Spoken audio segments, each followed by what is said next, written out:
Okay, my students, good morning. Today I have started my long-awaited series, Examination Guideline Series. आपका भी कई दिनों से डिमांड आ रहा था और मैंने थोड़ा सा इसका अनाउंसमेंट पहले कर दिया था। अब प्रीलिम्स का एग्जामिनेशन निकट आ गया। मेरी योजना तो कुछ इसमें थोड़ी अलग थी कि मैं पहले सिलेबस से शुरू करूं और फिर ग्रेजुअली उन बच्चों को जो प्रिपरेशन में कदम रख रहे हैं और जो प्रिपरेशन के एडवांस स्टेज में पहुंच चुके हैं, दोनों के लिए अलग अलग कुछ सुझाव रखूं। लेकिन इसी बीच प्रीलिम्स का एग्जामिनेशन सिर पर है, तो इसलिए मैंने यह सोचा कि पहले प्रीलिम्स की ही चर्चा करूं और जो प्रीलिम्स से संबंधित चुनौती है उसको अभी फिलहाल समझना आवश्यक है। That's why my students, I have started my first lecture on this issue of prelims. लेकिन मैं प्रीलिम्स के बाद ये मैं रेगुलर तौर पर ये सीरीज आगे बढ़ाऊंगा। आप लोग अपना रिस्पॉन्स बताएंगे कि आपको इससे फायदा हुआ या नहीं, क्योंकि मुझे लगता है कि फायदा होना ही है। मैंने आपके साथ अपने 30 वर्षों के अनुभव का साझा करना है। 1993 से मैं इस फील्ड में एक्टिव हूं और 2023 है ये। तो मैंने जो 30 वर्षों में जो अनुभव किया है, मैंने कितने सारे स्टूडेंट्स को डील किया है और बहुत सारे मेरे सक्सेसफुल स्टूडेंट जहां तहां आज एस्टेब्लिश्ड हैं और उनमें बहुत सारे ऐसे स्टूडेंट्स हैं जो अलग अलग बैकग्राउंड से आए हैं। इंजीनियर्स हैं, मेडिकल प्रैक्टिशनर्स हैं, मैनेजमेंट बैकग्राउंड के हैं, ह्यूमैनिटीज बैकग्राउंड के हैं और हमने सभी के साथ अपने एक्सपीरियंस शेयर किए हैं। तो मैं उसी बेसिस पर यह लेक्चर लेकर आया हूं। देखिए, एक्चुअली प्रीलिम्स की तैयारी में भ्रम से कैसे बचे। अब मुझे अपने लेक्चर को 2 पार्ट में बांटना होगा। एक पार्ट में उन स्टूडेंट्स के लिए जिनका प्रीलिम्स एग्जामिनेशन बिल्कुल ही अपने सर पर है। अब नियरली मैं मान के चलता हूं 5 वीक्स टाइम है उनके पास, काफी टाइम है, चिंता की कोई वजह नहीं है। लेकिन इन 5 वीक्स के टाइम में उनको कौन सी रणनीति अपनाई है। कुछ डू करना है, कुछ डोंट डू करना है। कुछ करें और कुछ कार्यों से बचें।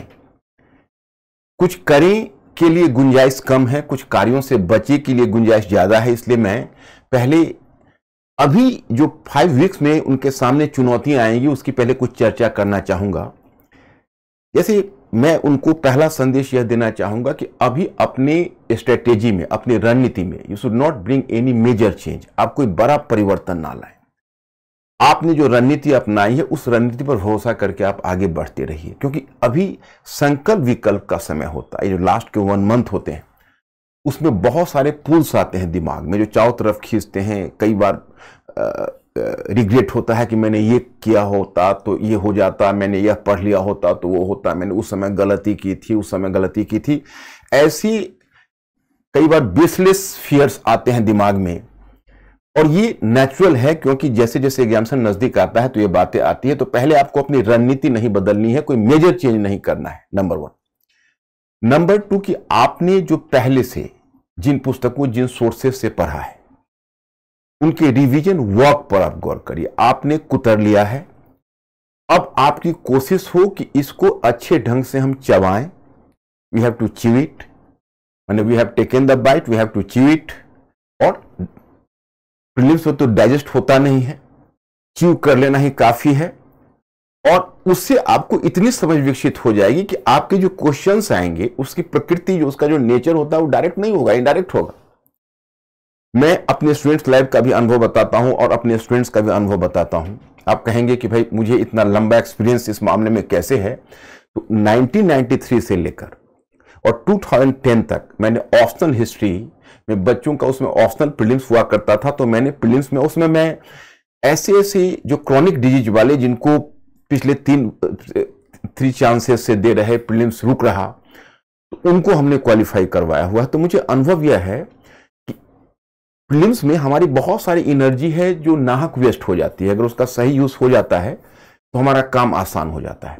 हालांकि यह मैं मानता हूं कि आप लोगों की चुनौती बड़ी है, आप लोगों का चैलेंज बड़ा है, क्योंकि तब पहले ऑप्शनल हुआ करता था, लेकिन आज की तारीख में आप लोगों को सी सेट और जनरल स्टडीज है, सी सेट के भी खास के क्वालिफाइंग ही है, उसमें भले ही मार्क्स ना जुड़े, लेकिन यूपीएससी ने उसको भी काफ़ी चैलेंजिंग बना दिया है, जैसे कॉम्प्रिहेंशन और बाकी चीज़ें हैं, जिसमें आपके रीजनिंग और कुछ जो मैथ्स होते हैं वो भी कई बार चैलेंजिंग डालते हैं, लेकिन उसमें चिंता की कोई सच बात नहीं है। उसमें आपका जो कट ऑफ है वो काफ़ी नीचे जाता है, और चूंकि आपका क्वालिफाइंग है, इसलिए अगर आपने बेसिक प्रैक्टिस भी किया होगा तो उसमें ज़्यादा परेशानी नहीं होगी।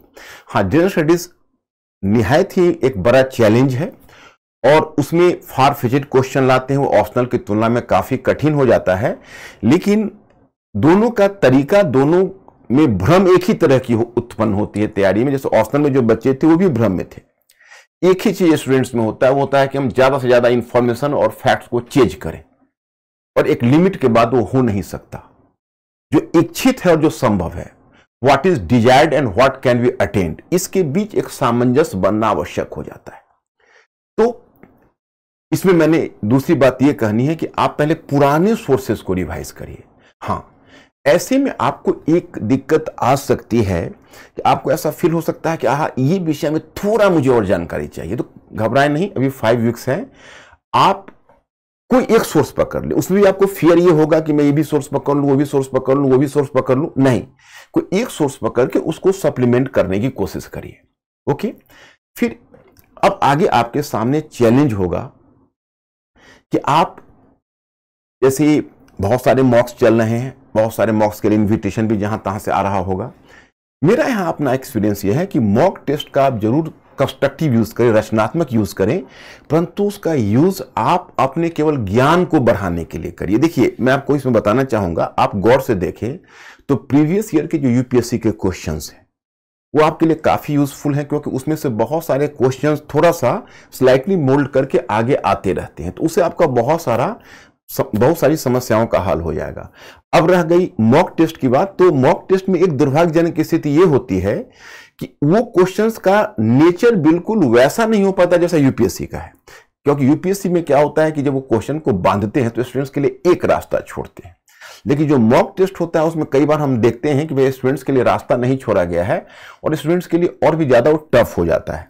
तो मैं उसमें सजेस्ट ये करना चाहूंगा कि उसका कंस्ट्रक्टिव यूज किया जा सकता है, आप कर सकते हैं, उसको आप अपने ज्ञान को बढ़ाने के लिए यूज करिए। जैसे आप कर रहे हैं वैसे आप पढ़ेंगे, तो कोई अगर किसी लिटरेचर को, किसी कंटेंट को सीधा आप पढ़ते हुए जाओगे, उसमें आप यह महसूस करोगे कि वो आपको याद नहीं रहेगा, क्योंकि अब आपका दिमाग भी थका हुआ है, टेम्परेचर भी बढ़ रहा है, माहौल भी बहुत टेंस होता जा रहा है, जैसे एग्जाम से नजदीक आ रहा है।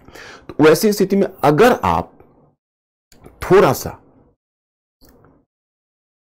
वहां आप अगर सावधानी बरतें, और अगर आप मल्टीपल चॉइस में चीजों को देखें, तो चूंकि उसमें सी या डी कोई क्वेश्चन गलत या करेक्ट आपका होगा, तो वो आपके दिमाग में ज्यादा गहरा इंप्रिंट छोड़ेगा, वो आपको ज्यादा याद रहने की संभावना। तो मॉक टेस्ट का आप वैसे इस्तेमाल कर ले, लेकिन मैं आपसे यह कहूंगा कि अपने आप को एग्जाम लेने के लिए आप मॉक टेस्ट का इस्तेमाल न करें। अब यह 1 मंथ को आप छोड़ दीजिए। मुझे याद है कि जब मैं प्रीलिम्स के लिए ऑप्शनल भी, और 2011 के बाद आज मैं जनरल स्टडीज में एक्टिव हूं, तो यहां भी मैं कोशिश करता हूं 1 मंथ के बाद नो टेस्ट, जो बच्चे एग्जामिनेशन में जाने वाले हैं। क्योंकि देखो, अब आप जिस मुकाम पर आ चुके हो, उसमें अगर टेस्ट में आपका परफॉर्मेंस किसी वजह से, क्योंकि यूपीएससी का रिप्लिका तो है नहीं, मॉक टेस्ट का नेचर अलग होता है, उसमें किसी कारण से अगर आपका परफॉर्मेंस अच्छा नहीं होता है तो आपके कॉन्फिडेंस पर इंपैक्ट पड़ेगा। और ये प्रीलिम्स केवल नॉलेज का गेम नहीं है, कॉन्फिडेंस का बहुत बड़ा गेम है। क्योंकि अगर हमारे में कॉन्फिडेंस की कमी होती है तो एग्जाम हॉल में एक एक क्वेश्चन पर कंफ्यूजन होना शुरू होता है। और वैसे भी एग्जाम हॉल में पता चला कि अब हम मार्क कर रहे हैं जो क्वेश्चन, उस पर हमें विश्वास नहीं हो रहा है कि मैं कभी हमारा पेन सी की तरफ जाता है, कभी डी की तरफ जाता है, और अंत हम निर्णय नहीं ले पाते हैं, और बहुत ज्यादा हमारा टाइम उसमें निकल जाता है, और उसका सीधा इंपैक्ट दूसरे क्वेश्चन पर पड़ने लगता है। इसलिए कॉन्फिडेंस बना रहे। अब हमें इस गलत फहमी में रहना ज्यादा अच्छा है हमारे लिए, हमारे मेंटल हेल्थ के लिए, कि हम बहुत जानते हैं, अपेक्षाकृत यह जानने की नहीं, हमारा प्रिपरेशन नहीं है।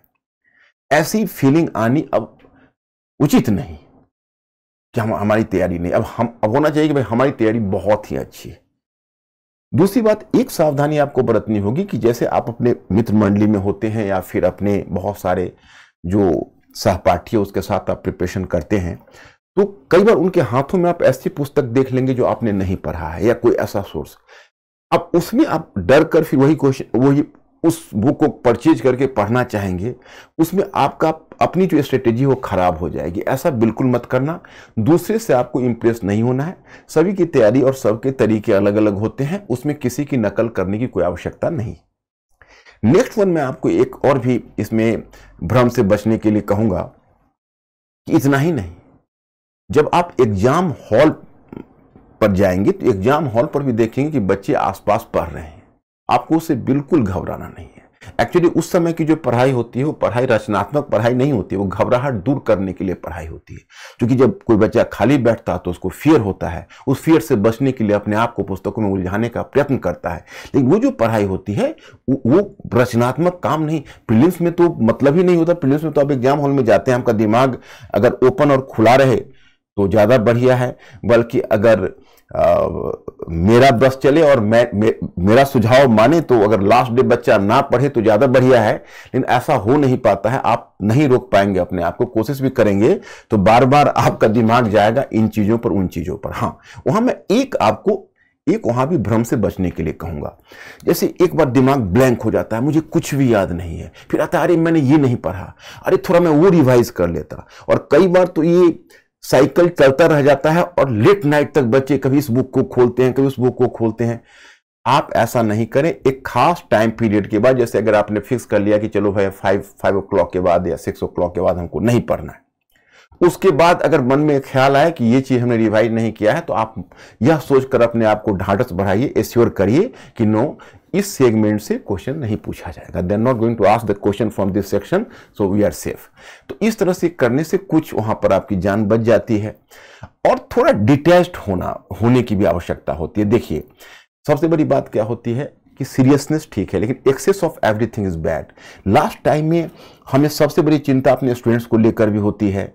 और मैं जब खुद स्टूडेंट लाइफ में था तो मैंने खुद भी इस बात को महसूस किया कि लास्ट टाइम में दिमाग बहुत ज्यादा बर्डन होने लगता है और दिमाग इतना इन्वॉल्व हो जाता है वर्क में कि लगता है कि उसका फ्री जो वर्क है वो करना बंद करने लगता है। मतलब वहां पर थोड़ी सी फ्रेशनेस पर इसका इंपैक्ट होता है।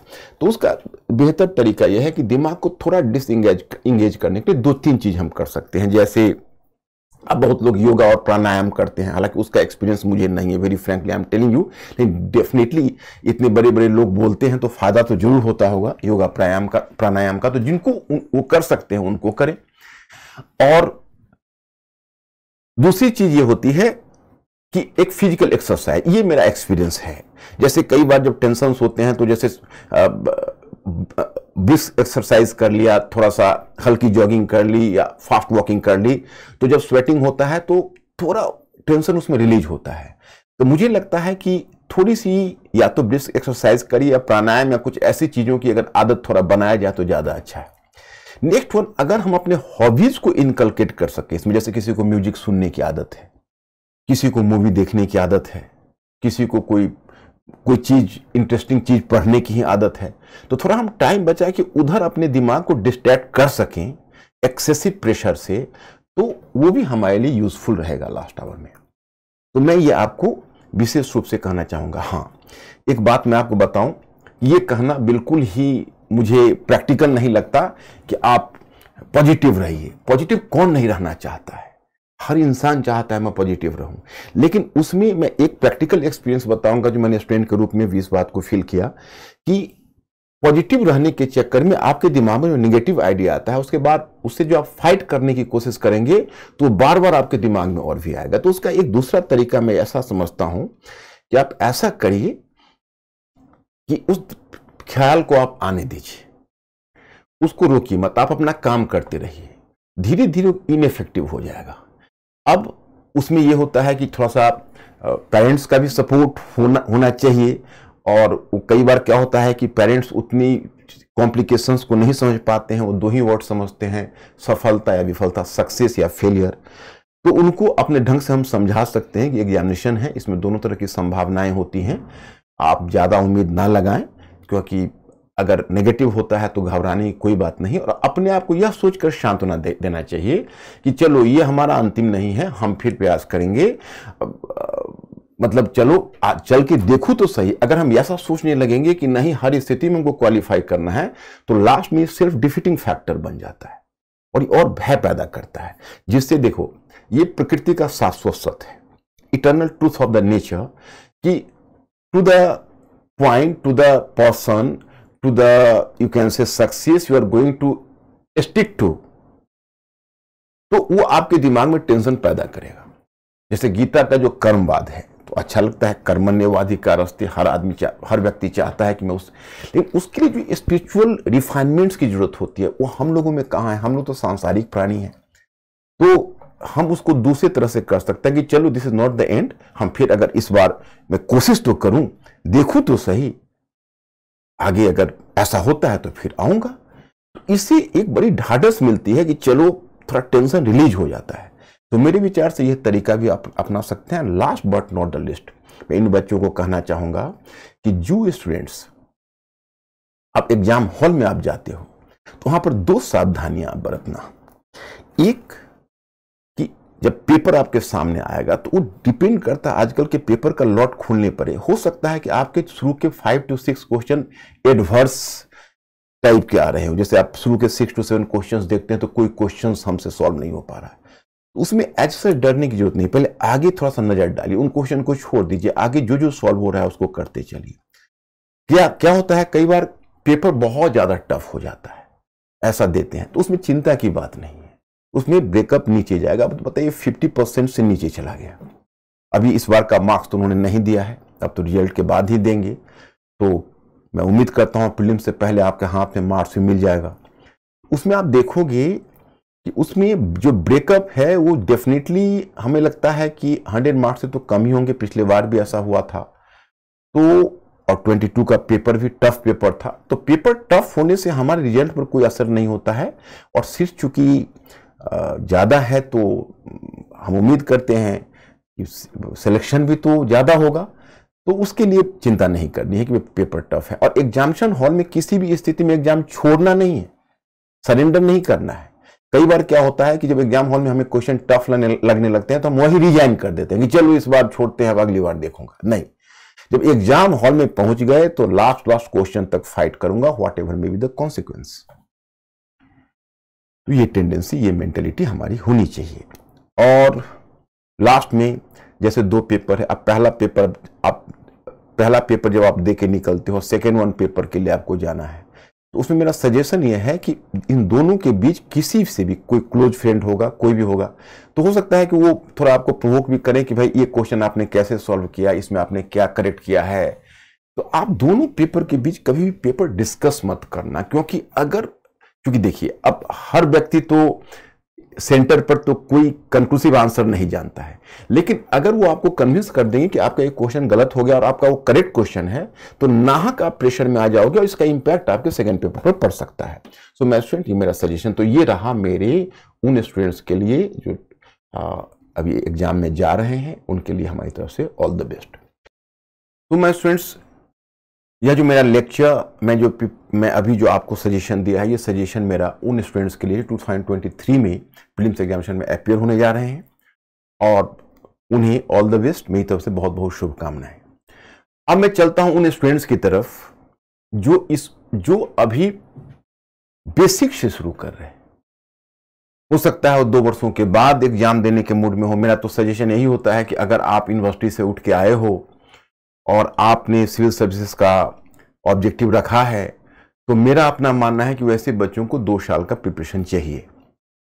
और क्योंकि आपको बहुत सारा एरिया कवर करना पड़ेगा जब आप पूरे सिलेबस को, अभी तो अगर आप सिलेबस भी देखोगे तो सिलेबस को अच्छे ढंग से नहीं समझ पाओगे, लेकिन खैर कोई बात नहीं है। मैं प्रीलिम्स के एग्जामिनेशन के बाद मैं फिर एक बार सिलेबस से शुरू करूंगा और बेस लाइन से मैं आपको सजेशन दूंगा, बेस लाइन से मैं आपको गाइडलाइन दूंगा।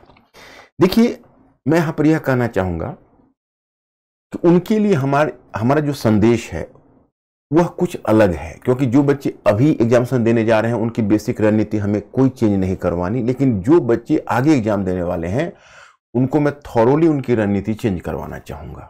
क्योंकि मैं जो प्रेजेंट मोड ऑफ प्रिपरेशन है उससे मैं सेटिस्फाइड नहीं हूँ। Very frankly I am just telling you. चलिए हम इसको कैसे बताएं और कहाँ से शुरू करें। तो पहला हम मुद्दा उठाते हैं कि जो आपका जो प्रिपरेशन होता है उसमें पहली चुनौती आती है कि जब आप यूनिवर्सिटी से आते हो तो यूनिवर्सिटी एग्जाम और UPSC exam plus civil services. Civil services से मेरा मतलब केवल यूपीएससी का नहीं है, आप इसको स्टेट सर्विसेज को भी रखिए। अगर आप स्टेट में भी जा रहे हैं तो उन सभी के सिलेबस काफ़ी बड़े होते हैं। तो जो यूनिवर्सिटी में आपने पैटर्न अपनाया है पढ़ने का, उसका यहाँ कोई यूज़ नहीं होता है। सबसे बड़ी गलतफहमी होती है तैयारी के मध्य, जो मैंने महसूस किया है कि जो बच्चे यूनिवर्सिटी से आते हैं तो वो पहले जब पाठ्यक्रम को देखते हैं, जब सिलेबस का अध्ययन करते हैं, तो उन्हें लगता है कि हमें यूनिवर्सिटी में कम पढ़ना था, यहाँ ज़्यादा पढ़ना है। तो यहाँ हम अगर अपने बुक्स की इंफॉर्मेशंस की मात्रा को बढ़ा देंगे तो फिर हमारा काम चल जाएगा, we are just going to finish our work. अब मैं उनको ये सजेस्ट करना चाहूंगा कि देखिए, ये केवल मात्रा या क्वांटिटेटिव नहीं है, यह क्वालिटेटिव प्रिपरेशन है। आप अगर जिस समय एक सीमा से अधिक आप इंफॉर्मेशन को बढ़ाएंगे, आप उस पर कमांड नहीं कर पाएंगे। और जितना बड़ा पाठ्यक्रम है, आप देखिए हिस्ट्री, ज्योग्राफी, इकोलॉजी, एनवायरनमेंट, मैं आपको पहले सिलेबस ही दिखाता हूं।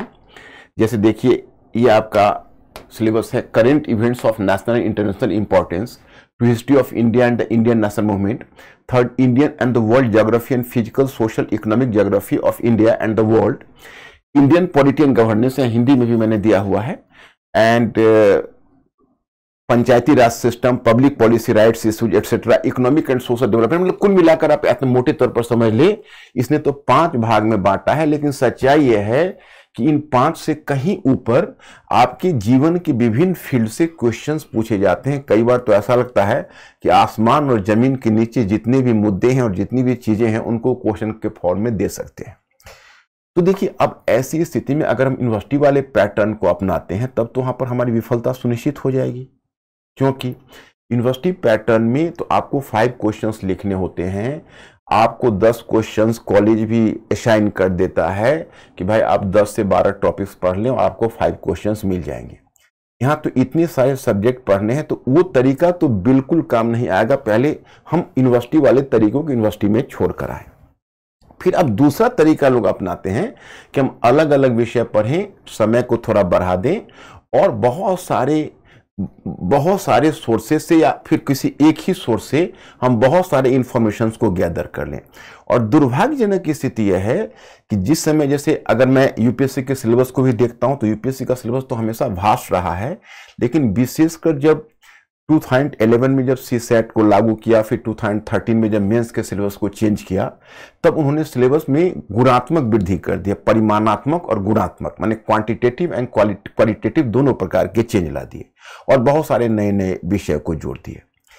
तो क्या हुआ कि वो तो अध्ययन की स्थिति है। अध्ययन में तो जो यूनिवर्सिटी वाले आते हैं बच्चे, वो तो या फिर इंजीनियर्स आते हैं, मेडिकल प्रैक्टिशनर्स आते हैं, मैनेजमेंट से आते हैं, तो उनका थोड़ा सा वहां पर एक्टिव प्रयास होता है।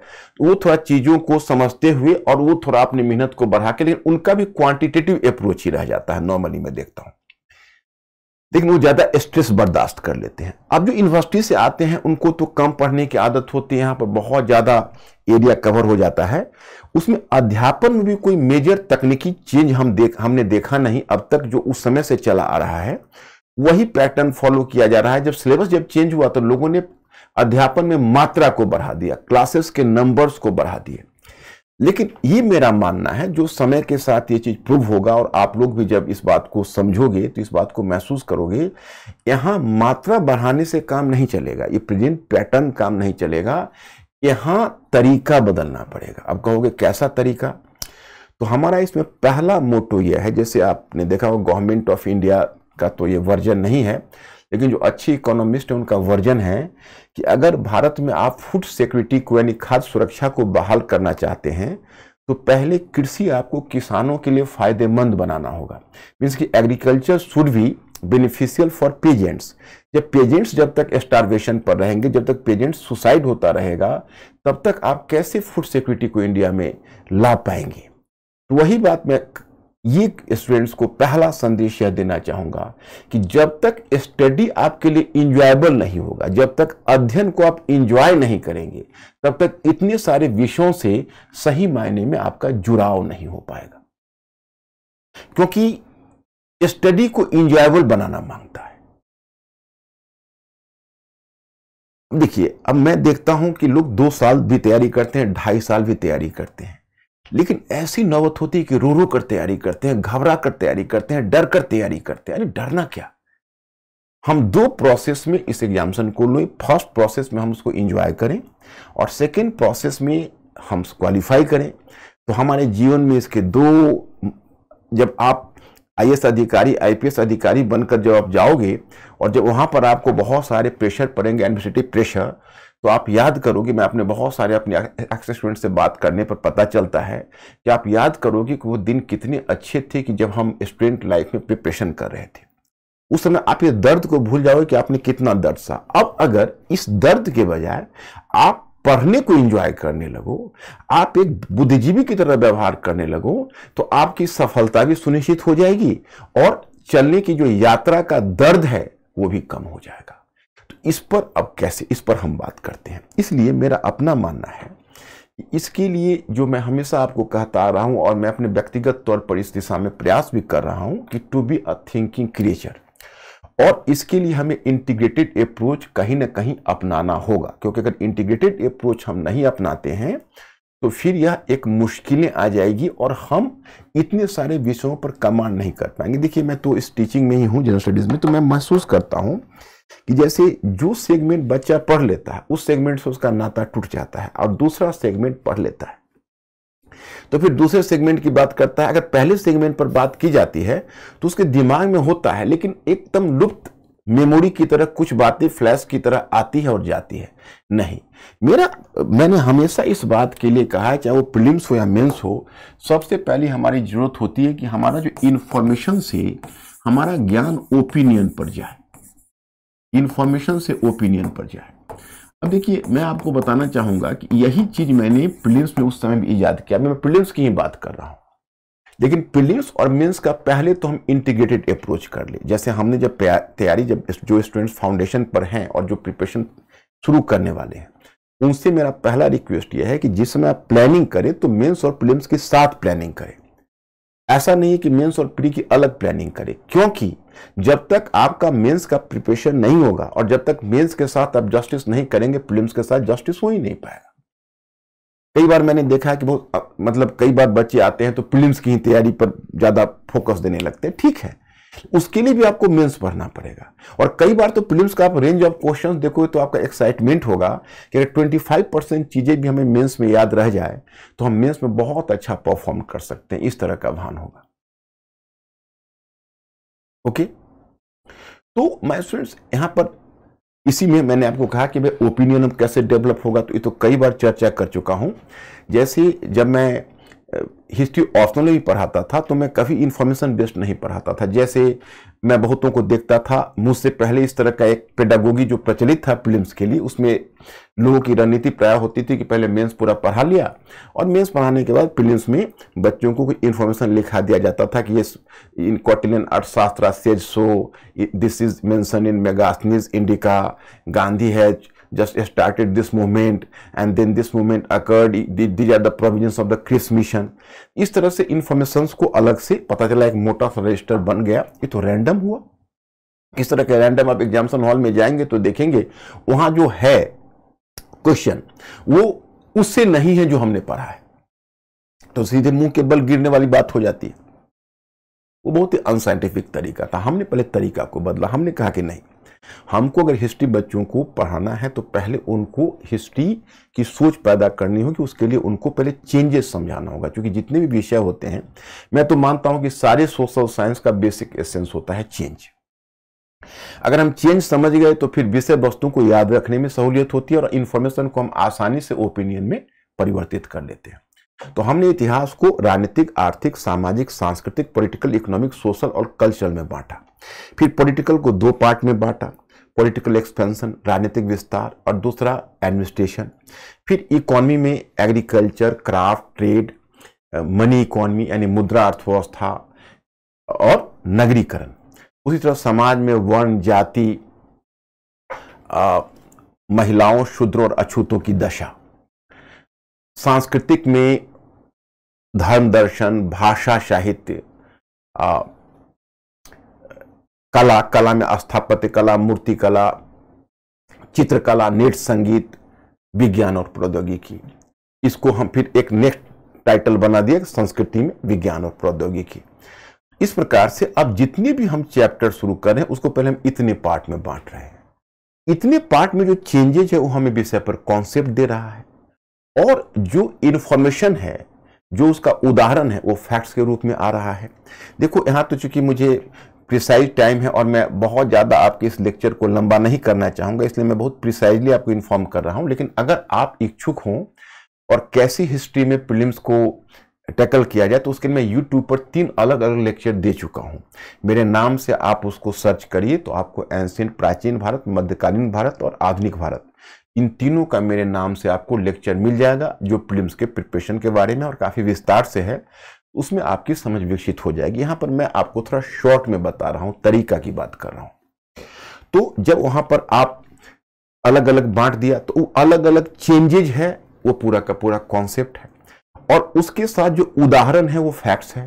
तो अब मान लो कोई अगर रिलीजन है, रिलीजन पर अगर कोई इंफॉर्मेशन है तो उसको हम रिलीजन वाले कॉलम में रखेंगे। अगर मान लीजिए वैदिक रिलीजन पर है तो वैदिक रिलीजन वाले कॉलम में रखेंगे। अगर वो बुद्ध युग के रिलीजन पर है तो उस पर रखेंगे। अगर वो पोस्ट मौर्य के रिलीजन पर है यानी उसके धर्म पर है तो हम वहां पर रखेंगे।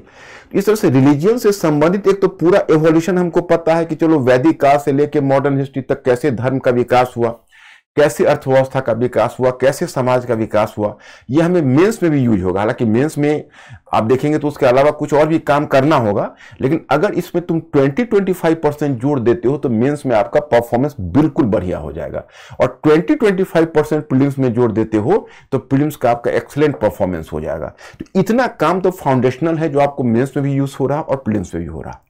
एक बात मैं आपको और बता दूं कि जैसे जो क्वेश्चन आपको फैक्चुअल लगता है वो भी कॉन्सेप्ट से सॉल्व होता है, और बिना फैक्ट्स के हम कॉन्सेप्ट से अगर चाहें तो बहुत सारे क्वेश्चन सॉल्व कर सकते हैं। लेकिन अगर हम केवल इंफॉर्मेशन से गैदर करके क्वेश्चन चाहें तो सॉल्व नहीं कर सकते। मैं उदाहरण बताता हूं तो आप ज्यादा इसको समझ पाओगे। चलिए मैं आपको कुछ क्वेश्चंस का उदाहरण बताता हूं। देखिए ये है एक हिस्ट्री पर एक क्वेश्चन है, और ये जो क्वेश्चन है वो है निम्नलिखित युग्मों पर विचार कीजिए, राजा राजवंश है।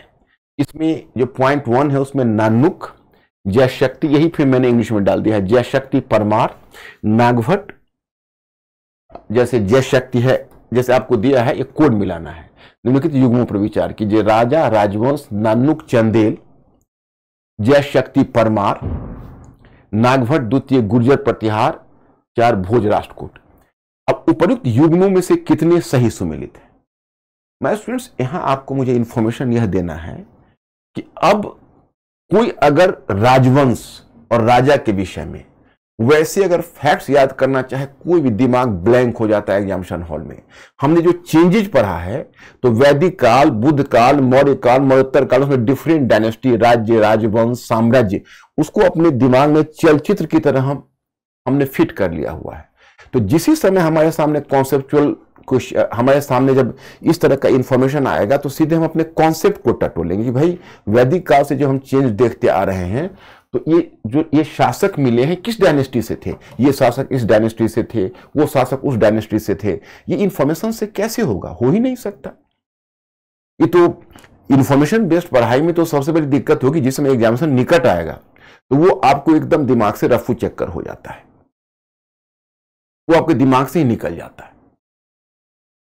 इसलिए मैं आपको यह बताना चाहूंगा कि यह जो फार्मूला है वो बिल्कुल ही, जैसे आप देखिए, अब मैं आपको एक दूसरा तरीका बताता हूं। जैसे बहुत सारे आपके कॉन्सेप्चुअल क्वेश्चन है, तो कॉन्सेप्चुअल क्वेश्चन में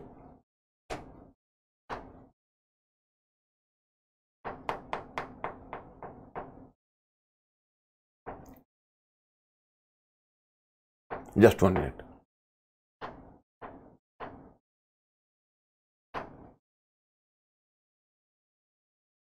जैसे अब गांधीवाद और मार्क्सवाद के बीच एक समान सहमति पाई जाती है। 2020 में एक क्वेश्चन पूछा है, यह निम्नलिखित में से कौन सी है?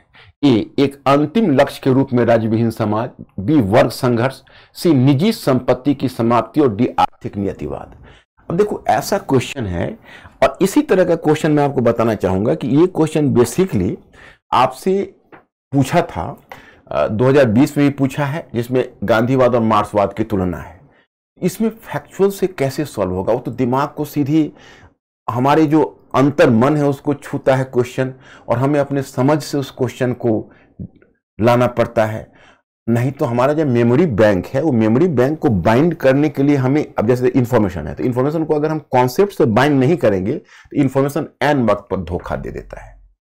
और जब एग्जामिनेशन से 1 सप्ताह 10 दिन पहले एकदम दिमाग ब्लैंक होने की स्थिति आ जाती है, वो स्थिति तो खैर वैसे भी आपको फियर होना एक दूसरी बात है, लेकिन अगर हम इंफॉर्मेशन बेस्ड पढ़ते हैं तो वो हमारे लिए यूज नहीं हो पाता है।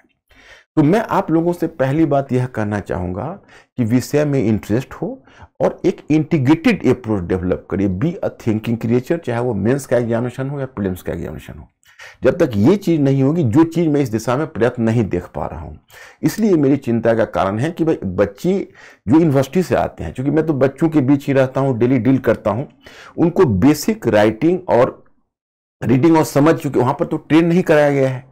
वहां पर तो यूनिवर्सिटी में जैसे तैसे एग्जामिनेशन, वहां पर तो यूनिवर्सिटी एजुकेशन में अगर थोड़ी मेहनत वहां पर हो जाता तो बच्चों को यहाँ आने से पहले जो स्टूडेंट्स लोग हैं वो काफी तैयार हो सकते थे, लेकिन वो स्थिति रहती नहीं है। तो वैसी स्थिति में यहीं पर काम करवाना होता है। तो अब यहां पर हमें 6 वर्षों को काम को, आप कर सकते हो कि 6 वर्षों के काम को हमें करवाना है 1.5 वर्षों में, 2 वर्षों में। उसने काम को करवाने के लिए हमें कोई तरीका अपनाना पड़ेगा। अगर हम क्वांटिटेटिव अप्रोच को केवल लेकर चलेंगे तो रिटेन नहीं हो पाएगा, उसके लिए हमको क्वालिटेटिव अप्रोच को भी अपनाना पड़ेगा। तो ये मैं आपको कहना चाहता। जैसे मैंने 2020 में एक 2021 में मान लो पॉलिटी का ही क्वेश्चन है, उस क्वेश्चन को देखा, या आप साइंस टेक के ही क्वेश्चन को देखिए, जिस क्वेश्चन को, तो आप कोई भी क्वेश्चन को देखेंगे तो फैक्चुअल दिखता है लेकिन वो कॉन्सेप्चुअल होता है। जैसे मैं एक उदाहरण आपको बताता हूं, बोलकर आपको शायद नहीं दिख रहा होगा कि मैं बोलूंगा तो आपको ध्यान आ जाएगा शायद। जैसे ये क्वेश्चन ये था, निम्नलिखित में से कौन सा कारक उदार लोकतंत्र में स्वतंत्रता की सर्वोत्तम सुरक्षा का गठन करता है? मतलब निम्नलिखित में कौन सा कारक एक उदार लोकतंत्र में स्वतंत्रता की सर्वोत्तम सुरक्षा का गठन करता है? यहां पर है कि which of the following factors constitutes best safeguard of liberty in A liberal democracy. मतलब इसमें से सुरक्षा स्वतंत्रता को सर्वोत्तम किससे सुरक्षा मिलती है? एक है एक प्रतिबद्ध न्यायपालिका, अ कमिटेड जुडिशियरी, बी शक्तियों का केंद्रीयकरण, elected government, sorry centralisation of powers. तीसरा है सी निर्वाचित सरकार, यहाँ है इलेक्टेड गवर्नमेंट, वहां है शक्तियों का पृथककरण, यहाँ है सेपरेशन ऑफ पावर्स। तो अब इन चारों में प्रथम दृष्टया बच्चों का ध्यान जाता है एक प्रतिबद्ध न्यायपालिका या कमिटेड जुडिशियरी पर, और बहुत सारे स्टूडेंट्स वही लगा करके आए। अब इसकी वजह क्या है कि कमिटेड जुडिशियरी है वो एक नेगेटिव टर्म है, नॉट पॉजिटिव, नेगेटिव टर्म है, क्योंकि वो कमिटेड जुडिशियरी इंदिरा गांधी के टाइम में जिसमें एग्जीक्यूटिव बहुत पावरफुल हो गया था तो इस टर्म का यूज होने लगा था। लेकिन कमिटेड जुडिशियरी कभी भी इंडिविजुअल के फ्रीडम को प्रोटेक्ट नहीं कर सकता, उल्टा उसको अफेक्ट कर सकता है। तो उसका सबसे सुगम रास्ता शक्तियों का पृथक्करण, सेपरेशन ऑफ पावर है कि अगर तीनों निकाय अलग अलग हो तो फिर लोगों की सुरक्षा सुरक्षित होगी, लोगों की जो स्वतंत्रता है वो सुरक्षित होगी। ये उत्तर आपका हो सकता है जो आपके लिए बेहतर उत्तर है। तो जस्ट मैंने आपको एग्जाम्पल दिया कि इस तरह से अगर आप क्वेश्चन बैंक को खोलकर देखें तो आपको पता चलेगा कि बहुत सारे क्वेश्चंस हैं जो इंफॉर्मेशन बेस्ड है, सॉरी जो इंफॉर्मेशन बेस्ड लगता है, परंतु उसको हल करने के लिए आपको एक व्यापक अंडरस्टैंडिंग की आवश्यकता होती है। जब तक वो नहीं होता तब तक उस क्वेश्चन को सॉल्व नहीं कर सकते। तो वही मैंने बताया कि कुल मिलाकर यह तय हुआ कि मेंस और प्रीलिम्स दोनों का इंटीग्रेशन होना चाहिए प्रिपरेशन का। अलग अलग प्रिपरेशन करने पर हमें धोखा मिल सकता है। तीसरी बात यह है कि आपके जो अधिकांश पार्ट हैं अधिकांश बार में, चूंकि प्रीलिम्स में फार फिचेड क्वेश्चन लाते हैं, तो फार फिचेड क्वेश्चन है जो बहुत दूर दूर से लाते हैं, जिसमें अगर केवल हम उस क्वेश्चंस को चेंज करें तो कदापि हम उस धरातल पर या प्रिपरेशन को उस स्तर पर नहीं पहुंच सकते। क्वेश्चंस को चेंज नहीं किया जा सकता। तो हमें कुछ ऐसा उपाय निकालना होगा जिसमें क्वेश्चंस को देखने के बाद हम इंटेलेक्चुअल गेज से उसमें अधिकांश क्वेश्चन को सॉल्व कर सके। वहां भी इंटीग्रेटेड अप्रोच हमारा काम आता है। तो आप कहेंगे भाई ये तो मैंने हिस्ट्री में बताया, सभी विषयों में ये हो सकता है। अगर आप, क्योंकि स्टूडेंट्स तो जस्ट तैयारी शुरू करते हैं तो वो तो बहुत ही अननोन और इनोसेंट है। इसमें जैसे अगर टीचर्स की ओर से अगर वही प्रयास होता रहे और इसी तरह की पेडागोगी डेवलप कर ली जाए तो मेंस और प्रीलिम्स दोनों को मिला के एक इंटीग्रेटेड अप्रोच डेवलप सारे विषयों में किया जा सकता है। अब जैसे मैं एग्जांपल आपको बताता हूं कि क्वेश्चन जिस समय अप्लाइड होगा, अब यही क्वेश्चन है कमिटेड जुडिशरी। अब आप अगर अलग अलग पॉलिटी के अलग अलग खंड में आपका दिमाग है तो इस क्वेश्चन को आप नहीं सॉल्व कर पाएंगे। वहां पर आपको एक समझ होनी चाहिए और उसका सबसे बेहतर तरीका होता है कि हम एक टॉपिक को दूसरे टॉपिक से लिंक करें, दूसरे को तीसरे से करें और फिर कोशिश करें कि हमारा इंफॉर्मेशन से हम ओपिनियन पर आ जाएं। ज्यादा से ज्यादा मेंस के क्वेश्चन को डील करें। जितना आप मेंस के क्वेश्चन को डील करोगे प्रीलिम्स आपका और भी स्ट्रांग होगा। हमारे स्टूडेंट्स के बीच एक कम्युनिकेशन हो, आपस में सहपाठियों के बीच बहस हो। अब मैं देखता हूं कि विषय वस्तु पर बच्चों के बीच आदान प्रदान या बहस हो ही नहीं पाती है, तो होनी चाहिए। ये तभी होगा जब हमें एक कॉन्स्टिट्यूशनल लिटरेसी आएगी, हमें इकोनॉमिक लिटरेसी आएगी, मतलब संवैधानिक साक्षरता आएगी, वित्तीय साक्षरता आएगी, आर्थिक साक्षरता आएगी। मतलब हम अमूमन इतनी चीजों को जान रहे हों कि हम किसी भी करंट इश्यू पर अपना ओपिनियन दे सकें। तो कुल मिलाकर मैं स्टूडेंट्स आप लोगों के लिए मेरा संदेश यह है कि B a thinking creature and integrated approach को डेवलप करिए। तीसरा जो फैक्टर है वो मैं आपको बताना चाहूंगा कि एक बड़ा एरिया होता है करंट का, और करंट का एरिया होता है तो नॉर्मली क्या होता है, जो करंट के क्लासेस हैं वो भी तो करंट तो आवश्यक है, क्योंकि करंट तो आप हम वेट नहीं कर सकते। जैसे आपने यूपीएससी का डिसाइड किया कि हमें प्रिपरेशन करना है तो करंट से आप जुट जाइए, न्यूज़पेपर पढ़ने लगिए, उसके एडिटोरियल संपादकीय आप पढ़ने लगते हैं, वो सब बहुत आवश्यक है।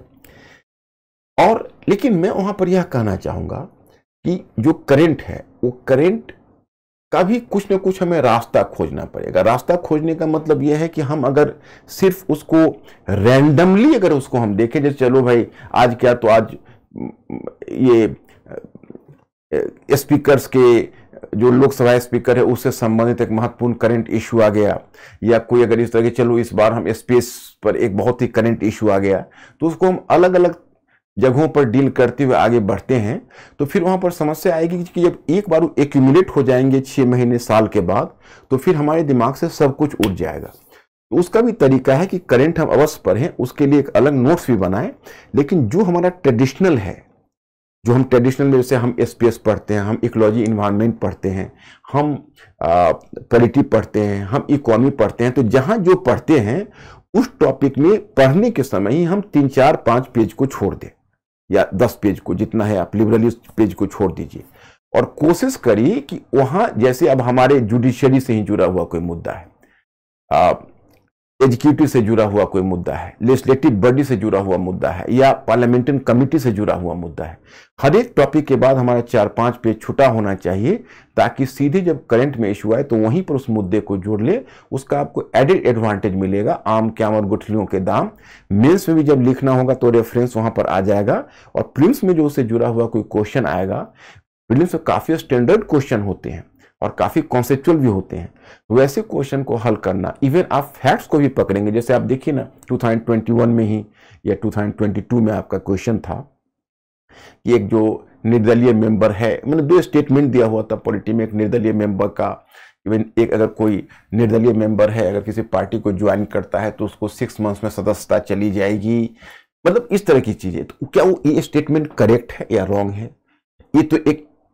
ये तो हमें दिमाग में, अगर आपने सिर्फ बुक पढ़ा हुआ है तो रिकॉल नहीं होगा, लेकिन अगर आपने न्यूज़पेपर भी फॉलो किया हुआ है, उस समय की समस्या में आपने देखा हुआ है कि भाई ये, या कोई सुप्रीम कोर्ट का वर्डिक्ट देखा हुआ है, तो करंट से ट्रेडिशनल जुड़ने के बाद फिर आपका ट्रेडिशनल भी पक्का हो जाता है। और करंट और ट्रेडिशनल के बीच एक तरह का जो परंपरागत है और करंट इश्यूज है उसके बीच एक आपस में तालमेल बन जाता है। तो मैं स्टूडेंट्स इसमें मैं एक बात अब लास्ट में आपको यह कहना चाहूंगा, क्योंकि इस लेक्चर को मैं ज़्यादा लंबा नहीं करना है, मैं फिर अलग अलग आपको आऊँगा। आज तो मैंने शुरू किया है, मेरा पहला लेक्चर है, अलग अलग मुद्दे को लेकर आऊँगा, तो मैं विस्तार से आपको प्रिपरेशन की बाकी चीज़ों को कवर करूँगा। जैसे अब इसमें मैं सिर्फ एक बात आपको कहना चाहूँगा कि हमारी कोशिश होनी चाहिए कि मान लीजिए प्रीलिम्स का क्वेश्चन 100% है, टोटल 100 क्वेश्चन है, और 100 क्वेश्चन में 50 से लेस में ही 50 में हमारा सिलेक्शन हो जाता है।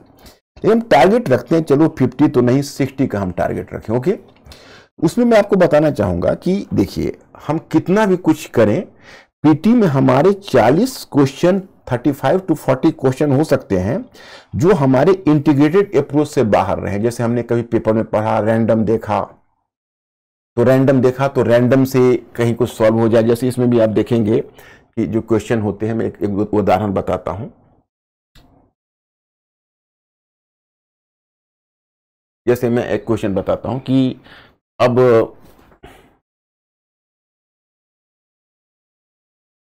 ये कंसीडर द फॉलोइंग स्टेटमेंट। अब 3 स्टेटमेंट दिया हुआ है, उसमें गुजरात में भारत का विशालतम सौर पार्क है, गुजरात है the largest solar park in India. दूसरा है केरल में पूर्णतः सौर शक्तिकृत अंतरराष्ट्रीय हवाई अड्डा है, मतलब Kerala has a fully solar powered international airport. फिर गोवा में भारत की विशालतम तैरती सौर प्रकाश वोल्टीय परियोजना है। यहां पर है Goa has the largest floating solar photovoltaic project in India. अब ये बड़ा रैंडम चांस है कि हमारे दिमाग में ये चीज याद रहे, लेकिन हम जहां पर इकोलॉजी इन्वायरमेंट हमने किया हुआ है या साइंस टेक का ही जो पार्ट किया हुआ है, उस समय उसको हमने पेज छोड़ा हुआ है। और जिसी समय अब आया कि चलो भाई सोलर एनर्जी का सबसे बड़ा प्लांट बना, बस तुरंत उसको हमने नोट कर लिया। केवल न्यूज़पेपर से ऐसा नहीं हो सकता। एक न्यूज़पेपर को तो आप सभी को फॉलो करना है, बिल्कुल फॉलो करना है, चाहे आप कोई भी दूसरे सोर्स से आप करते हो, but you have to follow one newspaper. इसके अलावा आपके बहुत सारे जर्नल्स, मैगजीन्स हैं, किसी एक को आप पकड़ लीजिए। तो उस एक को पकड़ लीजिए, उस एक को पकड़ के आप हमेशा करेंट होने की कोशिश करें। कोई बहुत बड़ा मुद्दा आता है, हर वीक में आप उसको मॉनिटर करिए कि इस वीक में कौन सा बड़ा मुद्दा साइंस टेक में आया, इकोनॉमी में आया, पॉलिटी में आया, और आपका कॉन्सेप्ट होना चाहिए कि उस कॉपी में आपका वो ऐड हो जाना चाहिए। तो ऐसे होने से क्या होगा, जैसे देखो जिन्होंने क्लास शुरू किया है, आप मान लीजिए आपने हिस्ट्री से ही शुरू किया है, तो आप उसमें हिस्ट्री से जुड़ा हुआ कोई अगर इंपॉर्टेंट कल्चर का इशू आ रहा है, कोई भी इशू आ रहा है, तो उसको भी आप अपने पेपर पर नोट करते चलिए। उससे क्या होगा कि आपका एक साथ आपका जो नोट्स बनेगा, वो नोट्स आपके लिए काफी यूजफुल हो जाएगा, और आपको प्रीलिम्स में यूज हो जाएगा, मेंस में भी उसका यूज हो जाएगा, और प्रीलिम्स और मेंस दोनों की तैयारी इंटीग्रेटेड साथ साथ चलती रहेगी, और फायदा आपको दोनों में होगा। बल्कि मैं तो कहता हूं कि इंटरव्यू का भी आपका बहुत सारा काम साथ साथ हो जाएगा। तो ये आपका बहुत बड़ा एक बेनिफिट होता है। तो मैं आपको बताऊं कि अब ऐसे रैंडम क्वेश्चन है, तो रैंडम तो याद नहीं रहेंगे, लेकिन हो सकता है कि हमारे स्कीम में वो नहीं आप पा सके हो इंटीग्रेटेड में। लेकिन रैंडम कहीं हमने पढ़ा, कहीं में बोर हो रहा था, एक न्यूज़पेपर उठाया, हमने देख लिया कि चलो केरल में एक अंतर्राष्ट्रीय पहला इस तरह का एक इंटरनेशनल एयरपोर्ट बना है, वो हमारी निगाह पड़ी, हमने उसको करेक्ट कर दिया। तो ये सब कभी कभी रैंडमली काम आ जाता है। जैसे मैं आपको बताता हूं एक जस्ट उदाहरण। अब जैसे कभी कभी समाचारों में उल्लिखित गुच्ची के संदर्भ में निम्नलिखित कथनों पर विचार कीजिए। With reference to Gucci sometimes mentioned in the news consider the following statements. अब मैं अपना एक्सपीरियंस बताता हूं। मैं एक गया, मतलब एक 5 स्टार रेस्टोरेंट में मैंने देखा कि गुच्ची की सब्जी काफी कॉस्टली है। आई वाज मतलब मैंने कहा कि भाई इसकी क्या वजह है, Gucci why it is going to be so costly. तो उसने कहा कि सर बड़ा रेयर मटेरियल है, केवल हिमालय में ही मिलता है, और अभी इसका कमर्शियल क्रॉपिंग नहीं हुई है। तो मुझे बड़ा आश्चर्य हुआ कि भाई जब इतना कॉस्टली है बहुत ज्यादा, तो कोई अगर इसका कमर्शियल क्रॉपिंग करे तो कमर्शियल क्रॉपिंग के लिए एक विशेष क्लाइमेट की जरूरत है जो अभी तक डेवलप नहीं किया जा सका है। अब इस पर हमने देखा तो गुच्ची पर एक क्वेश्चन था, तो मतलब, और ये क्वेश्चन को देखने से एक इंफॉर्मेशन जो दूर से आ रहा था उस इंफॉर्मेशन से ये सॉल्व हो सकता है, जिसमें आप देखेंगे कि यह एक कवक है, इट इज अ फंगस, यह कुछ हिमालयी वन क्षेत्रों में उगती है, it grows in some Himalayan forest areas, उत्तर पूर्वी भारत के हिमालय की तलहटी में इसकी वाणिज्यिक रूप से खेती की जाती है। So it is commercially cultivated in the Himalayan foothills of north eastern India. अब अगर ये हिमालयन रेंज में इसकी खेती की जाती है नॉर्थ ईस्ट में, तो इतनी कॉस्टली नहीं होती। तो ये वाला जो पॉइंट है गलत हो गया। सो मैं जस्ट इस तरह का बहुत सारे कोइंसिडेंस मिलते रहते हैं। एक एक्सपीरियंस मैं आपसे और भी शेयर करना चाहूंगा। देखिए, जैसे हुआ था ऐसा कि जस्ट 1 मिनट,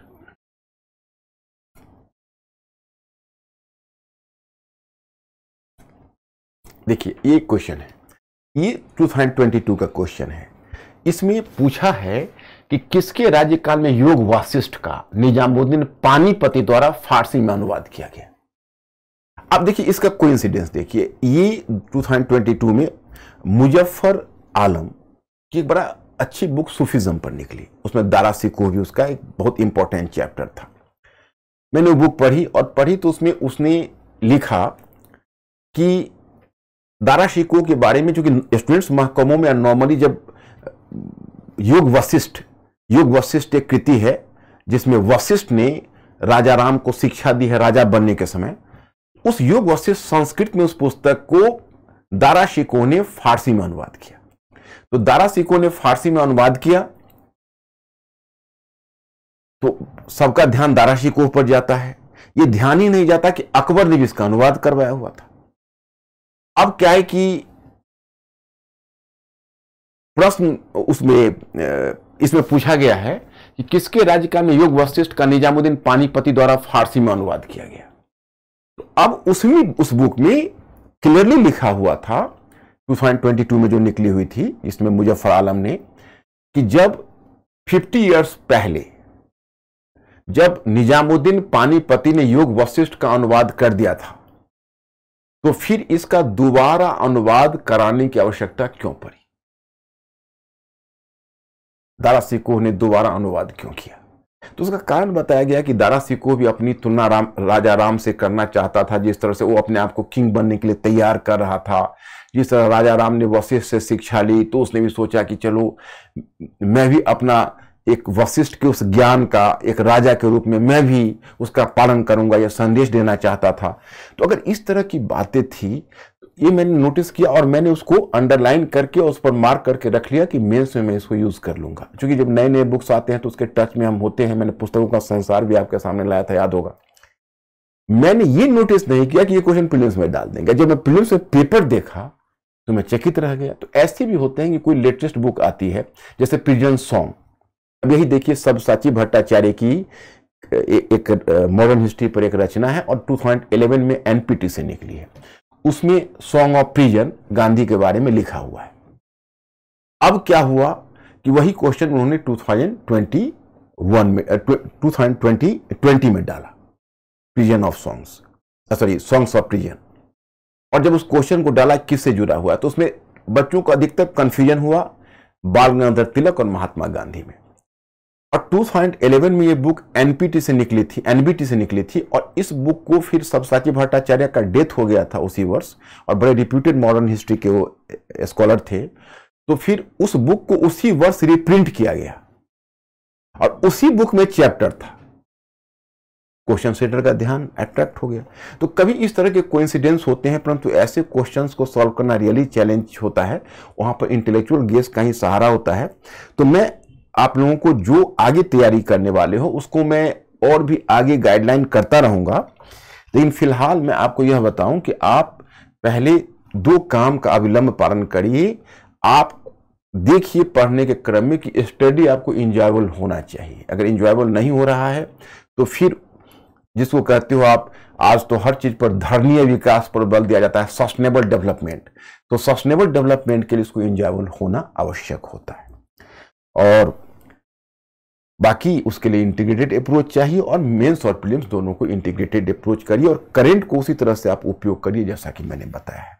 तो फिलहाल आज इतना ही, फिर नेक्स्ट लेक्चर में मिलेंगे। आज तो बस शुरुआत है, लेकिन मैं टाइम टू टाइम आता रहूंगा। Thank you very much. I will see you.